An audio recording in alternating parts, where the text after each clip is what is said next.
पंकज जी, शुरुआत आपसे कर रही हूं।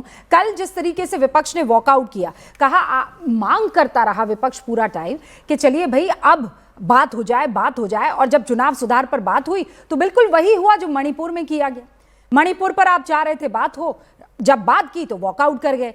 आज यानी कल जब अमित शाह आए तो वॉकआउट कर गए, और वॉकआउट का वक्त भी ऐसा जिसमें ऐसा लगा कि चारों तरफ से घेर दिया गया कि घुसपैठ is equal to your vote bank, इस तरीके के आरोप लग ही रहे हैं।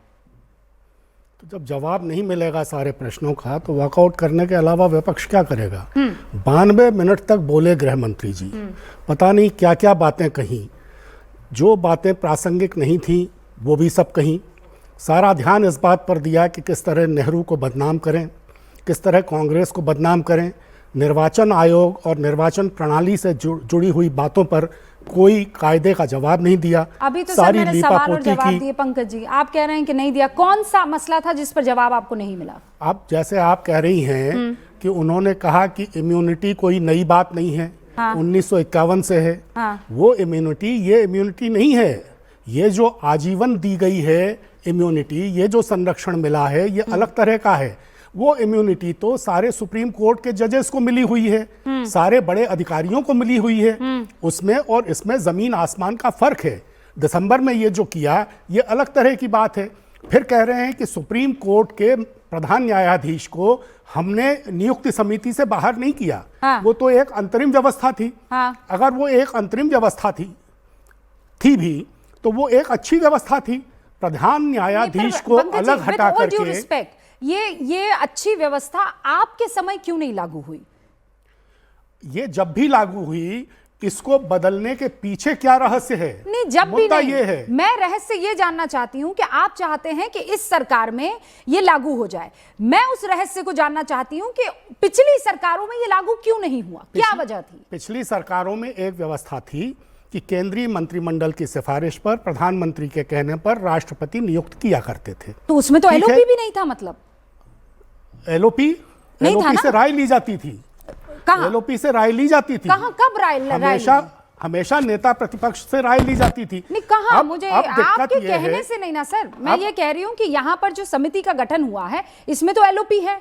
पिछले में तो एलओपी था ही नहीं। कैबिनेट वाले मंत्री बताते थे, प्राइम मिनिस्टर, और पूछते भी थे कि नहीं मुझे नहीं मालूम है। प्राइम मिनिस्टर राष्ट्रपति को बताते थे और राष्ट्रपति कहते थे हाँ भाई ये है, और मैं अगर गलत हूं तो आप मुझे करेक्ट कर लीजिएगा। क्या ये बात सच नहीं है कि आप कह रहे हैं कि इनको लाइफ लॉन्ग इम्यूनिटी मिल रही है? जितने भी चुनाव आयुक्त हैं, आपके टाइम के चुनाव आयुक्तों यानी कांग्रेस के टाइम के चुनाव आयुक्तों को तो पुरस्कार दिए जाते थे, टिकट्स दिए जाते थे चुनाव लड़ने के लिए, हाँ या ना?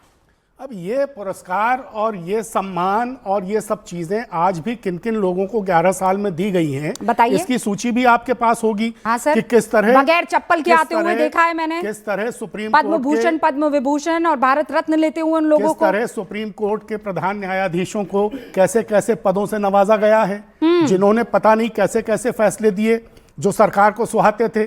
तो 11 वर्ष में जो हुआ है उसका भी तो प्रदीप भंडारी जी, 11 साल में जो हुआ है उसका जिक्र आज की तारीख में। रूबिका जी, झूठ की उम्र बहुत कम होती है और आदरणीय गृह मंत्री जी ने राहुल गांधी के 6 महीने से चल रहे झूठ को सिर्फ 90 मिनट में एक्सपोज कर दिया। समीर चौगावकर जी हमें दिख रहे हैं, बस आइए समीर जी, आप हमें लाइव डिबेट में ज्वाइन कीजिए। आप लाइव आ जाइए। मैं आपके सामने इनके झूठ को एक्सपोज करता हूं। पहला झूठ, पंकज जी ने बोला कि लाइफ लॉन्ग इम्यूनिटी दी गई है।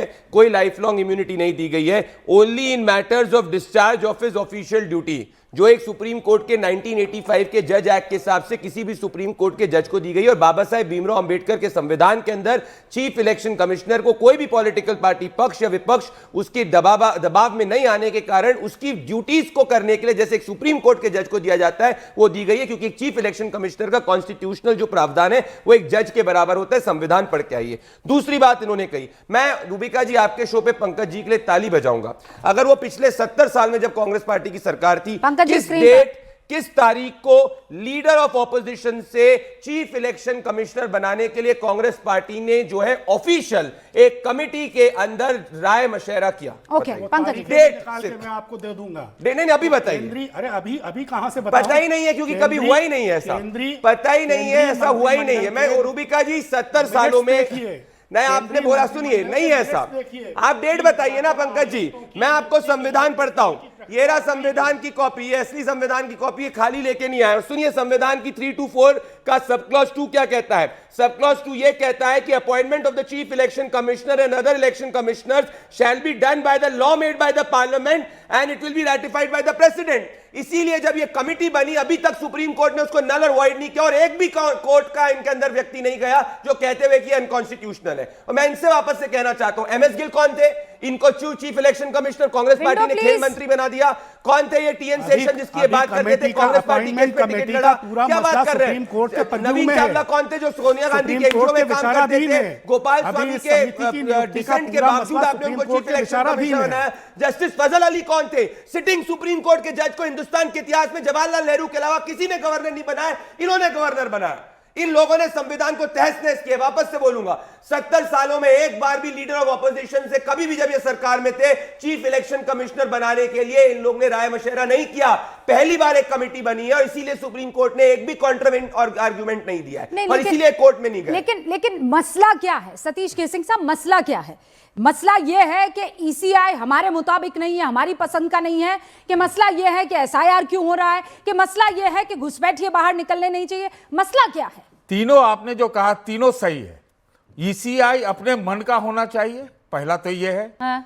चीफ जस्टिस ऑफ इंडिया को क्यों नहीं होना चाहिए? हाँ। घुसपैठियों का जहां तक सवाल है तो 11-12 साल में सिर्फ 11,000 घुसपैठिए मिले।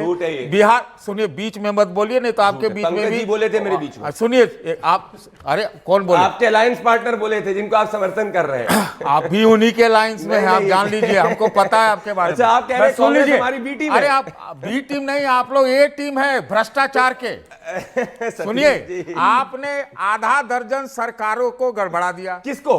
अरे कौन से में हमने आर्टिकल 356 लागू करा? देखिए हम 50 से ज्यादा कांग्रेस ने सरकारें गिराई, 356 अरे लागू मैं करके। हाल एक सरकार का का नाम बता दो कांग्रेस की जो गिराई। अरे सुनिए, आप नहीं, मैं चाह रहा हूं, मैं रूबिका जी इनसे जान रहा हूं, 11 सालों में एक कांग्रेस की सरकार जिसको हम लोगों ने, जैसे इंदिरा गांधी और जवाहरलाल नेहरू ने पहली कम्युनिस्ट सरकार को गिराया, इंदिरा गांधी सब सरकारों को गिराती 356 तहत। अरे भैया आप समझ नहीं रहे। मीडिया है, बोलते जाइए। नहीं एक झूठ बोल रहे हैं अरे सर। झूठ राहुल और आप में कंपटीशन है। आप झूठ का एक सिरे लगेगा ना, ऊपर से नीचे तक आप में खाली किया झूठ जाएगा ना तो लाइट। सुनिए, अब बात सुनिए।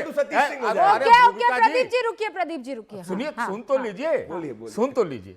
एसआईआर का सिर पैर मिला क्या? एक और सिर पैर आज मिला है कि अब 15 दिन के लिए बढ़ गया है। अरे पहले एसआईआर का कभी 5 दिन, कभी 6 दिन, कभी ऑक्सीजन, कभी हाइड्रोजन, ऐसे क्यों कर रहे हैं आप? 7 दिन के लिए क्यों कर रहे हैं? इम्यूनिटी की जो बात उन्होंने की है, क्या नाम है, सर, एसआईआर होना चाहिए कि नहीं होना चाहिए? भंडारी जी का भंडारा चल रहा है, एसआईआर होनी चाहिए। सुनिए ना, सर ये क्या बात कर रहे हैं आप? भंडारी जी का आप हटा दीजिए, नियुक्ति में से प्रधानमंत्री को हटा दीजिए, हटाइए प्रधानमंत्री। क्यों हटा दे? ऑपोजिशन लीडर को हटाइए।